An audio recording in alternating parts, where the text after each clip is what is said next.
ममता दीदी, हारने के बाद ना बुद्धि काम नहीं करता है, इसलिए आप हारने के बाद बोल रहे थे कि हम हारे नहीं है, हमको हराया गया। ये सच नहीं है दीदी, इस साल आप सचमुच का ही हार गए हो। और अगर आप इस साल नहीं हारोगे तो और कब हारोगे? इस साल तो आपको हारना ही चाहिए था।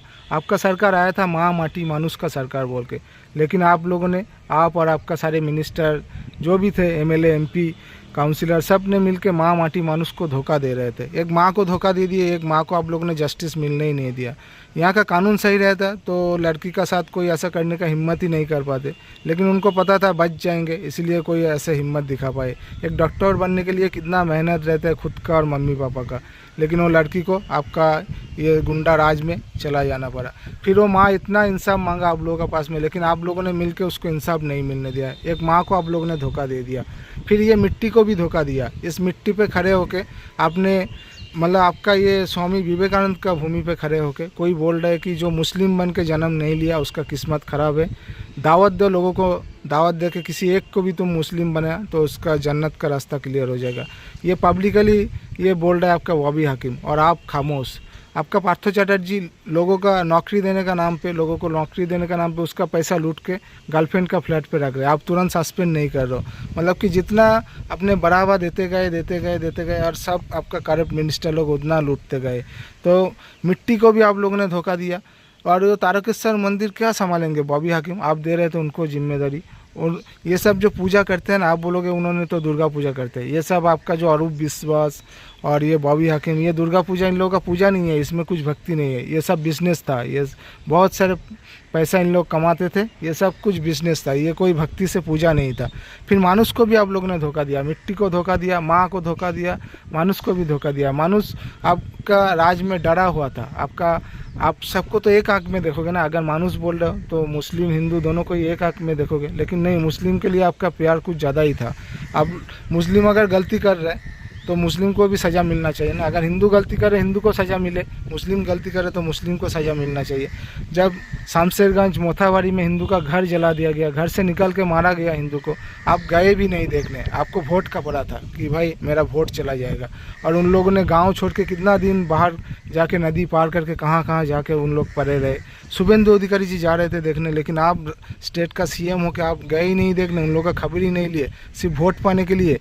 तो हिंदू का ये हाल है वेस्ट बंगाल में। हिंदू छोड़िए, मानुष का ये हाल है। मानुष डरा हुआ, मानुष का साथ भी धोखा।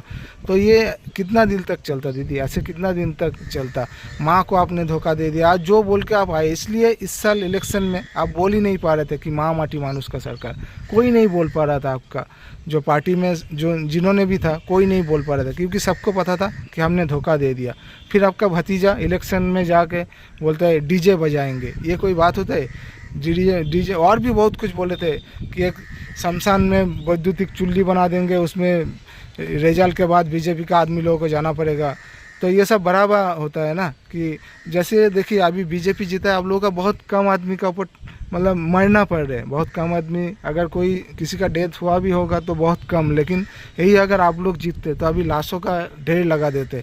जैसा स्पीच आपका भतीजा ने दिए थे कि देख लेंगे, ये कर देंगे, वो कर देंगे, अभी बहुत सारे लोगों को मार देते हैं आप लोग। तो ऐसा नहीं चलते दीदी, ये अंधा कानून का जो राज चल रहा था ये नहीं चल। फिर बंगाल में कोई इंडस्ट्री नहीं, कुछ ग्रोथ नहीं, सिर्फ आपका मिनिस्टर लोग कैसे पैसा कमाएंगे, उन लोगों का ये धंधा था। तो अगर ये सरकार आज चलता ना ज़्यादा दिन तक, तो भाई बहुत ही लोगों का नसीब बहुत ही ख़राब हो जाता। लोगों का जो किस्मत है उसमें दुख ही दुख भरा रहता। फिर आप भी भूल गए थे दीदी कि एक सीएम का स्पीच कैसा होता है। आप दुर्गापुर में जाके बोल रहे हो लड़की रात को नहीं निकलेगी। अरे रात को क्रिमिनल जैसे नहीं निकल पाए, क्रिमिनल रहे ही नहीं। आपको ऐसा बंगाल बनाने का कोशिश करना चाहिए था। उल्टा आप बोल रहे हो कि रात को लड़की नहीं निकलेगी। तो पब्लिक ये सब कब तक बर्दाश्त करते दीदी, कब तक बर्दाश्त करते? आप स्टेज में जाके आप एक स्टेट का सीएम होके बोल रहे हो हम्बा हम्बा रम्बा रम्बा गम्बा गम्बा दुम्बा दुम्बा। ये सब कोई सहेंगे? ये सब कोई बोलते है? कोई सीएम ऐसे बोलते है क्या? अगर सीएम ऐसे बोलते तो लोगों का नज़रों में सीएम का कोई वैल्यू नहीं रहता है। आपका उम्र हो गया दीदी, आपने बहुत साल जुड़े रहे, बहुत पॉलिटिक्स के साथ बहुत कुछ किए। अभी आप घर पे रेस्ट लीजिए और बंगाल को एक नई दिशा में चलने दीजिए। और आप कोशिश मत कीजिए फिर आप खेला होवे करके जो कोशिश कर रहे हैं आगे बढ़ने का, और मत कीजिए। टीएमसी ख़त्म हो गया। आपका मिनिस्टर लोगों को सिर्फ पैसा कमाना था। देखिए ना, शौकत मोल्ला जैसे कितना सारे लोगों का पास में क्या क्या मिल रहा है, भाई इन लोगों ने तो एकदम लोगों को लूट लूट के एकदम सागर बना के रखे थे पैसे। मतलब इन लोगों का काम ही था लोगों को लूटना, बंगाल का ग्रोथ पे ध्यान देते ही नहीं। अगर और कुछ साल पड़ा रहे थे ना आप लोगों का हाथ में बंगाल, तो बंगाल भाई रोने लगता, बहुत ख़राब हालत हो जाता बंगाल का। तो बहुत ही अच्छा हुआ इस साल ये चेंज हो गया, चेंजिंग बहुत ही ज़रूरी था। और बंगाल का लोग भी बोल रहे हैं अगर बीजेपी कुछ गलत करेंगे तो हम सीपीआईएम को लाएंगे, लेकिन टीएमसी को और कभी नहीं लाएंगे। तो दीदी टीएमसी चला जितना दिन आप लोगों ने मतलब अच्छे से चल रहा था चला, अभी बहुत ही घटिया बहुत ही गलत तरीके से चल रहा था, इसलिए इसका जाना चाहिए था और चला गया। आपका भी उम्र हो गया, आप अभी घर में आराम से रेस्ट लीजिए। हम यही आपको बोलना चाहते, आपका तबीयत ठीक रहे, आप स्वस्थ रहे, आप घर पे रेस्ट लीजिए दीदी।